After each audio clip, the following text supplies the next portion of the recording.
the things we love most aren't just part of our lives, they shape our lives.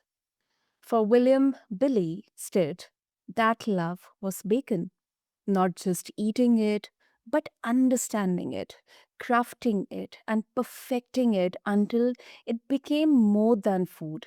It became a story, a brand, and a movement.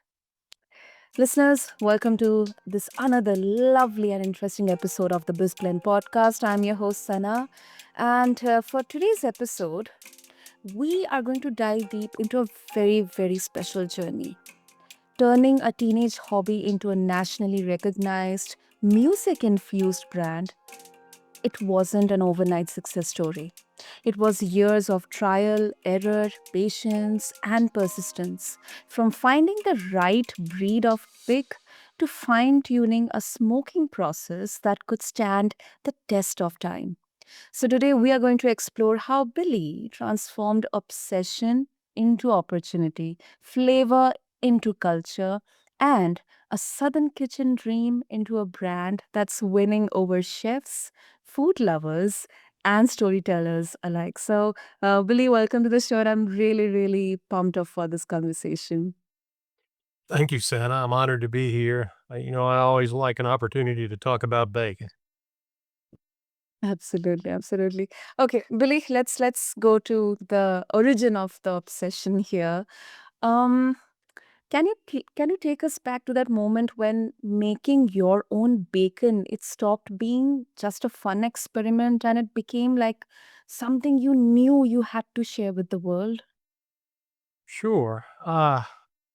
So I left the corporate world about 13 years ago and opened my own restaurant. Uh, and then kind of behind the scenes, I was making my own bacon for my catering and for my restaurant, and I was practicing my recipes to try to get it to where I could, you know, use it here. So I would say about 9 years ago, Mhm. people were they were like knocking on my door and calling me saying, "Hey, we really like your bacon. Can we use it in a contest? Can we use it in our Oh, restaurant?" And then even some were like saying, "We'd like to use it in our hotel." And I was like, wow. "Oh my goodness." And I knew I had to get USDA certified. Yeah. And and somebody told me that was too hard. I wouldn't be able to do it. And that was when it clicked. And I was like, you know what? No one's gonna tell me I can't do something, and, so right at about 9 years ago, I went for it. Wow. That must be like a holy smokes moment for you when It everybody came walking down to you. Yeah. We want your bacon. Yeah. it literally was a holy smokes message, yeah. Yeah. Yes.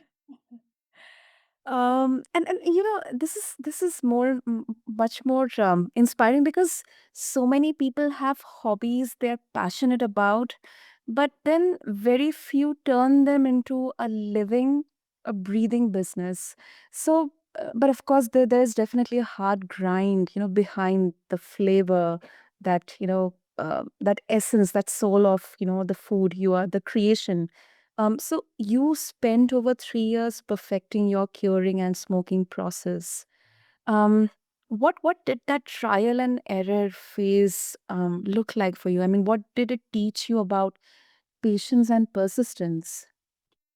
Well, it taught me a lot. Of course, I had the restaurant going, and I would come in early or I would stay late, and I would dedicate that time to my my R&D, testing different, smoke methods and curing methods and, chilling and slicing methods till I kinda landed, but I knew that if I was really gonna make this a company, I had to be able to I was doing it all on my own in the beginning, but I knew if I was gonna make this a true company, I had to be able to get my product I had to have it made by a team, and, Mm. that's when it really clicked when I started bringing people on and I was treating them just as I would a restaurant line cook, and I would say, "Listen, um, here's how to do it. Here's my steps, my processes. Um, just ensure to me that you won't change anything. If you have a good idea or you have something to add, that's fine, but let's discuss that and let's run a separate trial batch, but never deviate from the spec or the recipe. It's like a secret recipe in there. Yeah, yeah. Ah, and uh, were there points um when you thought about walking away from the idea entirely or not? Yeah, there's been several, Yeah. several and, you know, space issues, Mm. building constraints, we had 2 hurricanes hit us one year, and I had Okay. 18 trees fall on the buildings, Oh. and I just felt like I couldn't get it going again, but my team was so inspirational, and they kept coming to work, and then, another one was COVID. COVID, I was like, "Oh my goodness, this is gonna be the end of us," and but my team wanted to keep working, and then what we realized that that actually was a huge inspiration for the company because everybody was at home and ordering stuff Mhm. online, so our business spiked, and we captured new guests, and but those were moments where it was really hard to get out of bed in the morning and really hard to sleep at night with my mind racing on, "Is this something I'm gonna be able to survive?" Hmm. Yeah, I can relate with that. And food, I think food industry is such a competitive industry, such a competitive industry. And the role of technology, because as you mentioned about COVID, um uh, uh, I mean, it had to look like you had to do a complete overhaul, uh new technology, the you know modulating the processes accordingly. So I think the role of team, I mean, it's really, really, I really appreciate that, you are really giving that credit to your team, because even in initial stages of any startup or any company, it's such an essential part of building a business, and, having that longevity and sustainability. So that is really, really inspiring, Billy. Thank you. It's definitely been a wild ride. Just trying to keep up on a daily basis and to figure out our next steps so we can scale this company to where it needs to be. Hmm. And another good part of your brand is, it's not only just bacon. There's music, there's of course storytelling, and then there's a sun charm in there. Why was it important for you to weave those cultural elements into your business? Was it to like achieve or like kind of differentiate yourself, your brand in the market, or was it right from the point where you kind of thought about you know converting your passion, your hobby into a business? Well, the music was kind of a happy accident. So I've been in the restaurant business my whole life, and Yeah. I love what I do, and it didn't matter what was going on. I enjoyed going to work in the morning, and I loved greeting the line cooks that opened up in the morning and the front of the house Mhm. team with the, like today's Wednesday, and I'd say happy Wednesday, and I just kind of had a lot of energy, and I was it, I liked and I still like leading people and giving them enough direction where they can grow. Um, so the music kind of happened. I was testing and making my bacon back in my little catering kitchen, which happened to be right behind our live music stage. And so I'm in there working, and I'm listening to these wonderful singers kind of come and go. And as they would set up their mics, I'm like right behind the wall. And, Mhm. and then they would start singing, and I was like, "This bacon gets serenaded," and I was like, "Wow," and serenaded by songwriters, and, so that's where the serenaded by songwriters, savored by carnivores kinda came to be. Wow. Wow. And do you think, like, this is more from a business perspective? Do you think a product can survive without this emotional and cultural connection, or does it add, or it's just like a flavor added? It adds joy, to my team members. One of my team leaders is is kind of a audio, video, sound kind of guy. He repairs guitars and things like that. So he loves great music. And music conversations are a great way to get to know people because music brings people together, regardless of their background, their culture, their or even their language. I think music can bring people together. And yeah, the music is a huge part of the bacon process, and it's also a part of the flavor because it brings so much joy to the team while it's being made, and even my team members in the restaurant when they're selling the bacon on top of something or as an ingredient or selling it by the pound, they get that Mhm. music in the background brings joy, and I think joy brings flavor. Hmm. Yeah, I agree. I 100% agree. Um, and then do you think your brand would be different if um I mean it would have been the same if it had been born outside the South? Well, that's debatable. Mhm. The South is deeply ingrained in my roots. I mean, my father grew up in the Mississippi Delta. My mother was raised in Arkansas. Um, Mhm. I've I've traveled outside of the South many, many times, but the South is it's hard to explain. It's a culture. It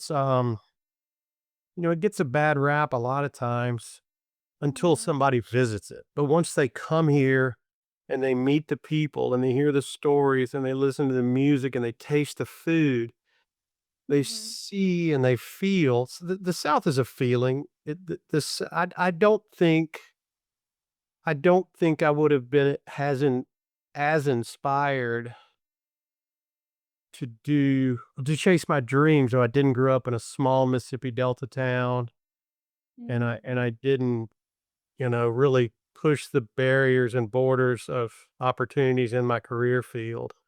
I knew that if I wanted to grow and do what I love and create my dreams, I had to really push the envelope and I had to ask. I had to not just say, I never had to settle for someone telling me, you can't do that. So yeah, I think the South is a huge part of my brand. And that's where the distinction is, and even if you're going like national or maybe, uh, international as well. I think that flavor of South, that uh, it bacon being part of the welcome, like on the table at family reunions or church potlucks or late night kitchen talks. I think it is definitely going to give that identity to it. Yes, I agree. It definitely does. Okay. Now a bit of a nuanced question I would like to bring here, Billy, for you is some some people would say the world doesn't need another artisanal food brand, or that bacon is already overexposed. So uh, how would you respond to that? Well, my simple and quick response would be no, that is not right. The world definitely needs more bacon. What the world needs is bacon that's made properly and it's made the way our ancestors made it and is not made in a hurry or a rush. So it it yes, there's plenty of room for my brand. It doesn't fall in the inexpensive buffet bacons. It doesn't fall in the, hey, let's go get the cheapest bacon we can get. It's more of a Mhm. celebratory bacon. And an achievement kind of bacon of, hey, let's celebrate something. Let's get Billy's or hey, we're about to make an incredible recipe. Let's use the best of everything. Um, yeah, there's plenty of room in the bacon world for Billy. I believe that. Absolutely, absolutely. I think it would be like a landmark. Like let's go to explore the South and let's go explore Billy's Bacon. Oh, I would love for you to come visit anytime. I would greet you and I would give you a tour of the restaurant outdoor courtyard and the music stage where the bacon gets serenaded. I would buy you lunch at one of our tables, and of course, you'd have to get pork belly bites, a bacon cheeseburger, and possibly even a salted caramel brownie with pork belly. Mm, superb, superb. So, Billy, of course, before we conclude this flavorful conversation, if our listeners they would like to get a taste of Billy's bacon, and explore just beyond the bacon, what's happening in the backstage, and they would like to connect with you also, what would be the best way? Well, I'm very easy to reach. My email is BILLE at BILLES bacon.com. And they can find me on every social media channel out there. I am not, I mean, I am on every single one of them. My YouTube channel, Billy's Bacon Burgers and Bikes, is a great way to connect with me because you can see my love for bacon, my love for burgers, my love for motorcycles.